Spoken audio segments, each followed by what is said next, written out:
Hello everyone, Adrienne here. So today I'm doing another album review. So you may be asking yourself, are you doing two reviews in one day? Yes, these two reviews that you are likely going to be seeing in pretty close succession to each other were done on the same day because I was on a real productivity roll and I have even more planned after this. So yeah, it's gonna be I'm just on a roll, man. I'm just feeling really productive and awesome and energetic. I'm only running on 1 cup of coffee. Who would have thought? I just need to remember to stay hydrated. I'm terrible at that. Alright, so as stated, today is going to be another music review. And man, I'm just really excited about things happening in goth music within the last couple of years, and I'm so excited to share them with you because, again, supporting the new music of the goth subculture is super, super important. So this band contacted me on Facebook to check out and do a review of their music, so I was very happy to oblige. Now, I do want to say, when I do these reviews, I'm either contacted by a member of the band or music project to review their music and make a video of it. No, I do not get paid to do these reviews, or it's something that I find on my own and am itching to share with you. So the band we're featuring today is called Black Angel. They are from the UK and describe themselves as heavily influenced by 80s goth bands like The Cure, Sisters of Mercy, and Bauhaus. While yes, I do agree, I feel like it's a lot deeper than that. I believe that just describing this band as inspired by 80s goth does it just a little bit of a disservice. Let's be real, if a lot of the new music that is coming out nowadays sounded exactly like, 80s goth, things would get pretty boring pretty quickly, let's be honest. So upon first listening, bands like Gossamer, The Wake, and Bella Morte definitely came to mind, definitely geared toward 90s goth rock than 80s. It's definitely a tiny bit rockier than I would normally listen to, but damn is it smooth. That word, smooth, kept coming up over and over again while I was listening to their album Kiss of Death from 2020 in preparation for a release that will be coming in the next few weeks. It's like 80s goth, but without the noise or the mumbling, so it's far more palatable, and I dare say it's going to be enjoyable to all goths, whether they have a propensity for trad goth, goth rock, dark wave, or anything among the new music that is coming out nowadays. So the album Kiss of Death begins with the title song, introducing the listener to some wonderful electronic noise, some touches and whispers of guitar, lovely synthesized tones, and some ghastly voices fading in and out, and then reducing to silence and erupting into lovely guitar line and a really great drum beat. The vocals are very pleasant, definitely reminiscent of the vocals of Gossamer, just not quite as deep. The lead vocalist may be singing in a very recognizably stereotypical goth vocal style, but he's doing a great job at it, supported with good technique to keep the sound from falling flat, going nasal, or being mumbly. Those things I mentioned tend to put me off of 80s goth music quite a lot. It's very promising and a very auspicious start to this album, and I really, really like it. The next song, Animal, offers a bit more depth with what sounds like a synthesized male chorus while maintaining that really lovely rocky feel. This song is pure intoxication. The intermittent female vocals are also a very pleasant addition to make things more interesting, and this will happen several times within this album, but it's used very wisely and strategically. Following this is Alchemy, which is one of my favorite songs on the album. It starts with a little narration and immediately hits you in the face with a really nice guitar and drum line rounded out with synthesizers, and it's so not noisy.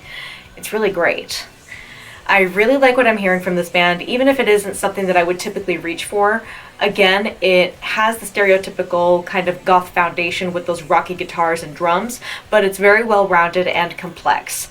I find this song in particular to be very tender and romantic. Fourth is Call the Night, which starts with a wonderful pulsing guitar riff and a great dancey beat with the lovely bass and ethereal female voices joining in.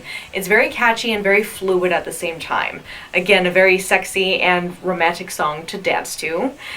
And the little occasional whispers throughout the song also add to the sexy nature of it. It's really great. Hurricane is next, starting with some distorted guitar and the sound of thunder, which I very much like.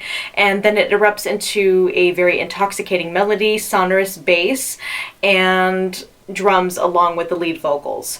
One thing that I like about the vocals is that it isn't just vibrato. There's a touch of tremolo to the voice, which adds a slightly sinister element to the vocals, which is awesome. The album flows incredibly well together without sounding too monotonous. This song just very drastically decrescendos into the last strain of the guitar, accompanied by the sound of thunder again.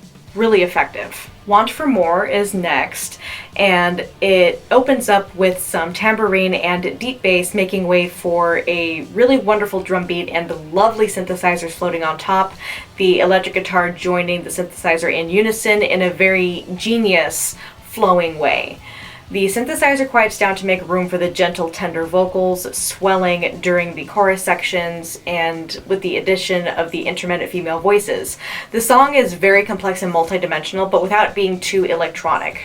I hope that made sense. Put Your Lips on Me is another one of my top favorites from this album. This song is introduced by the sound of someone walking up to a microphone and clearing their throat, but presents some really epic and sensual instrumentation by way of the synthesizers and guitars working together. It's toned down just a little during the verses, but then swells gorgeously during the chorus sections, and is also joined by the intermittent female voices. I really like the echoey, sonorous quality of the male vocals, and this is another song that really just gets your blood pumping. She Said begins with acoustic guitar and then is joined by some ethereal voices and industrial noise, and the bass guitar takes over the riff in a really lovely, complex way. When the vocals finally enter, you're ready for it, and everything flows really, really well together. The female voices add another element to round out the song and really step it up a notch. Prisoner shocks us with the sound of a police siren, which ushers in drums, guitars, and bass in a great melody to lay a foundation for the vocals. This was another one of my favorite songs on the album. Speaking of being a slave to your own passions, the choir comes back for this one a little later on in the song, and I really, really dig it. Black Angel starts with ominous footsteps, some distorted guitar, and I think what sounds like a saxophone. I used to play the alto saxophone, by the way, many years ago. The guitar transitions into the melody with drums and echoey vocals very smoothly. I absolutely love the sinister little narration bit and ghostly voices in the middle. I dare say it's a little tiny bit reminiscent of Vincent Price in delivery and tone. This became another favorite of mine for obvious reasons. I also wanted to take a moment to talk about Black Angel's new single, Live to Love, which is a precursor to their upcoming album, Prince of Darkness. It starts with a singular sustained stroke of the guitar, a solid bass line, and pulls back just a little bit to introduce the wonderful whispering, urgent staccato vocals, but then transitions into more legato lines for the chorus. It adds a really nice contrast and really sexy edge to the song, and it really makes me excited for the rest of the album. And of course, as always with all of my band reviews, the links for Black Angel will be listed in the description below. Their Bandcamp page, their social media, all of that fun stuff will be below. So if you do go check them out, make sure that you tell them that I sent you, because I'm really excited about them getting a little bit more exposure. They really deserve it. And of course, as always, subscribe to my channel if you haven't already, and make sure you hit that bell for notifications so that you get notified every time I make a video. And it could be about anything in the Gothic subculture that has to do with the cultural aspect of it. You know, music reviews and Gothic literature reviews, absinthe reviews, and a few other miscellaneous things, possibly. To my patrons, thank you so much for your support every single month. It really is amazing of you. I can't tell you how much I appreciate it. And to everyone, I love you. Thank you so much for watching, and I'll see you guys later. Bye!